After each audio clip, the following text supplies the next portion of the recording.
আসসালামু আলাইকুম, কেমন আছেন সবাই? আমি এখন রান্না করতেছি মাছ ভাজি, সুরমা মাছ ভাজি।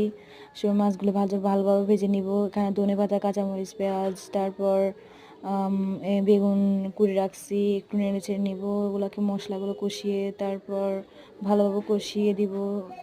একটু পানি দিয়ে নেড়ে চেড়ে নিব আবার। তারপর বেগুনকে ঢেলে দিব। ঢেলে দেওয়ার পর